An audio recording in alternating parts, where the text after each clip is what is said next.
The Lagos State government says it will continue to prioritize the living condition of residents, saying there's no going back on its regeneration projects in different parts of the state and certainly not in Makoko, which is currently in contention.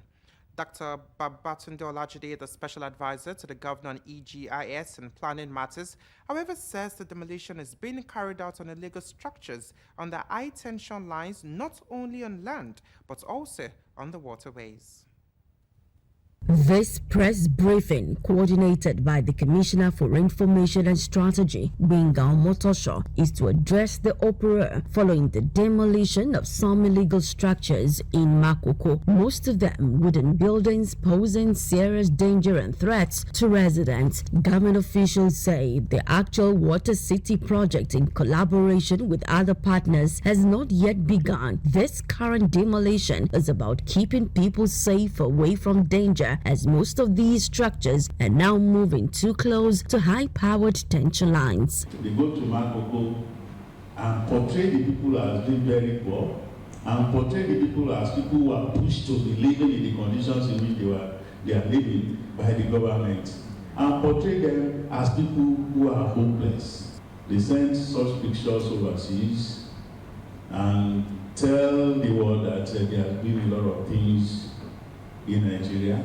We are building shacks close to the Promenade Bridge under high tension wire, and the government is saying, no, this cannot continue. It's a question of safety, it's a question of security, it's a question of well-being of all our people. And we need to start looking at re-engineering some of our transportation routes. Do you understand? And the only way we can do it is not to displace people, but is to resettle people in proper settlements where international businessmen will come and meet us in conducive environments, with hotels, with schools, with creche, with proper stores, with bank. This is being planned for Katangwa.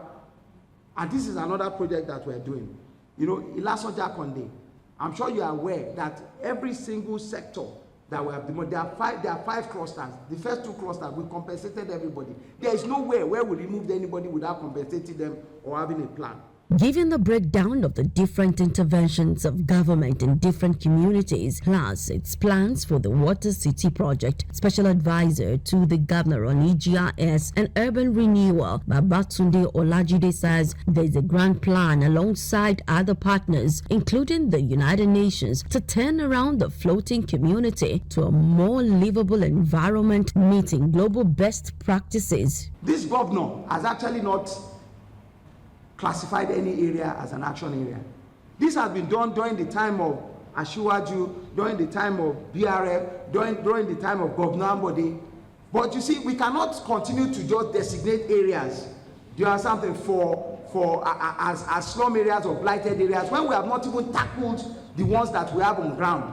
You know what we all signed to at the Rio de Janeiro conference in 1992 in Brazil is that everybody is entitled to adequate shelter. Adequate. Not shelters that are dangerous. The Lagos State government, however, assured that the urban regeneration and renewal intervention across the state are all guided by safety, compensation, and continuous engagement with affected communities. Adetola Kayode, LTV News.